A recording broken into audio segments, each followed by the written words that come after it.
Sir शादी हुई, कई बार क्या होता है 2-4 साल बीत जाते हैं, बेबी नहीं होता है, तो सर डॉक्टर से कब कंसल्ट करें, क्योंकि संतान नहीं होती है और बाद में कई बार लोग क्या काफ़ी टाइम भी लगाते हैं, एक एक्यूरेट टाइम हो कि हम डॉक्टर से कंसल्ट करें, ऐसा कौन सा टाइम है सर? देखिए, अभी जो समय आ गया है, इस समय बहुत सारी चीज़ें अपन ऐसे खा रहे होते हैं, जो पी रहे होते हैं, जिससे कि जो निसंतानता की जो प्रॉब्लम है हमारे देश में बहुत ज़्यादा बढ़ती जा रही है। तो किसी भी कपल को अगर साल भर हो गया है और वो बिना किसी परहेज के, बिना किसी बैरियर मेथड के अगर वो संतान के लिए कोशिश कर रहे हैं और फिर भी अगर बच्चा नहीं हो रहा है, तो उन्हें अपने डॉक्टर से कंसल्ट करना चाहिए। क्योंकि साल भर का जो समय होता है वो पूरा होता है कि अगर कपल आराम से ट्राई कर रहा है, उनको संभोग करने में कोई दिक्कत नहीं है, बाकी कोई और प्रॉब्लम नहीं है, तो साल भर में भी अगर बच्चा नहीं होता है तो उनको डॉक्टर्स को कंसल्ट करना चाहिए। सर डॉक्टर से कंसल्ट करें, मतलब या तो उसकी जो चेकिंग वगैरह होती है, जो टेस्ट वगैरह होते हैं, उससे पता लग जाता होगा।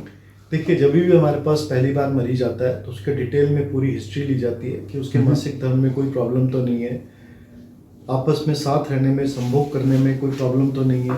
क्योंकि कई बार छोटी छोटी चीज़ें होती है जिनको वो आपस में या परिवार वालों के साथ डिस्कस भी नहीं कर पाते हैं, तो उनकी पहले पूरी डिटेल में हिस्ट्री ली जाती है, उसके अनुसार ही उनकी इन्वेस्टिगेशंस प्लान करते हैं। तो जो बेसिक इन्वेस्टिगेशन होती है, जो साल भर पूरा होने के बाद अगर बच्चा नहीं हो रहा था, उसके अंदर जो औरत की एक सोनोग्राफी कराई जाती है, जिससे उसके अंडकोश में अंडे कैसे बन रहे हैं, भ्रूण अपना अंडा मैच्योर हो रहा है कि नहीं हो रहा, बच्चेदानी के अंदर की लाइनिंग अच्छी है कि नहीं है, बच्चेदानी में कोई खराबी तो नहीं है, कोई रसौली तो नहीं है, या और कोई परेशानी तो नहीं है बच्चेदानी में जिससे बच्चा लगने में दिक्कत आ रही है। तो सोनोग्राफी से अपने को उस चीज़ के बारे में मालूम चल जाता है। और उसी प्रकार हस्बैंड की भी उनके शुक्राणुओं की जांच की जाती है कि उसके शुक्राणुओं में कोई दिक्कत तो नहीं है। बहुत बार ऐसा होता है कि जो लैब्स के अंदर, लोकल लैब्स के अंदर वो सीमेन एनालिसिस करा लेते हैं और वही रिपोर्ट्स देख के जो जनरल गायनेकोलॉजिस्ट हैं या जो दूसरे डॉक्टर उनको बोलते रहते हैं तुम्हारी रिपोर्ट ठीक है, तुम ठीक नॉर्मल वे में ट्राई करते रहो, और इस दौरान उनके काफ़ी साल गुजर जाते हैं। तो जब तक वो इनफर्टिलिटी सेंटर्स पे या फर्टिलिटी सेंटर्स पे पहुंचते हैं, तब तक वो इसी भ्रम में रहते हैं कि उनके अंदर कोई प्रॉब्लम नहीं है। बट जब यहाँ पे वो आते हैं तो उनकी रिपोर्ट्स को एनालाइज किया जाता है कि किस प्रकार की कोई ट्यूब्स के अंदर कोई रुकावट तो नहीं है, या शुक्राणुओं में कोई गति में कोई कमी तो नहीं है। क्योंकि जो शुक्राणु होते हैं, काउंट अच्छा होना ही बच्चे के लिए ज़रूरी नहीं होता है। जो शुक्राणु होते हैं उनका जो मॉर्फोलॉजी होती है, यानी जो शेप होती है, उसकी गति किस प्रकार की है, काउंट अच्छे हैं कि नहीं है, कोई इन्फेक्शन तो नहीं है, बहुत सारे पैरामीटर्स होते हैं जिनको अपन एनालाइज करते हैं, उसके अकॉर्डिंगली उनका ट्रीटमेंट दिया जाता है। यानी शादी के 1 साल बाद अगर ना हो तो डॉक्टर से कंसल्ट जरूर करें। डेफिनेटली।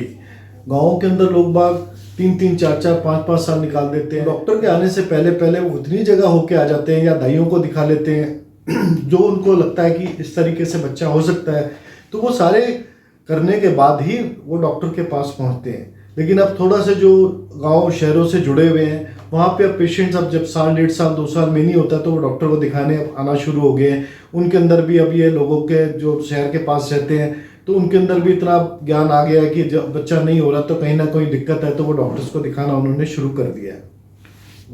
यानी मैं सोच रहा हूँ कि लोग आपको सुनेंगे तो जरूर 1 साल बाद जिनका भी हो रहा है या नहीं हो रहा है आपसे मिलेंगे। ये बहुत ज़रूरी है, क्योंकि अभी इनफर्टिलिटी की जो प्रॉब्लम है वो बहुत ज़्यादा बढ़ती जा रही है।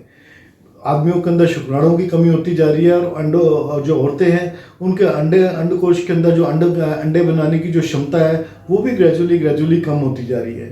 तो मेरा सबको जो बात करने का जो एक बात है, उसके अंदर ये कन्वे करना चाह रहे हैं कि साल भर में अगर बच्चा नहीं होता है तो उनको अपने नियरेस्ट डॉक्टर को दिखाना चाहिए।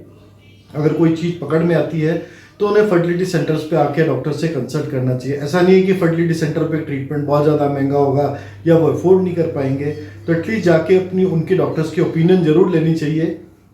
एक जगह से सेटिस्फाई नहीं होते तो दूसरी जगह जाके उनको उसको कंसल्ट करना चाहिए। उसके बाद जैसे उनका मानस बने उस हिसाब से जल्दी उसका ट्रीटमेंट शुरू करना चाहिए। चलिए सर, आपने बहुत अच्छी बात बताई, जो भी सुन रहे हैं वो उस पर गौर जरूर करेंगे। नमस्कार। Thank you sir, thank you.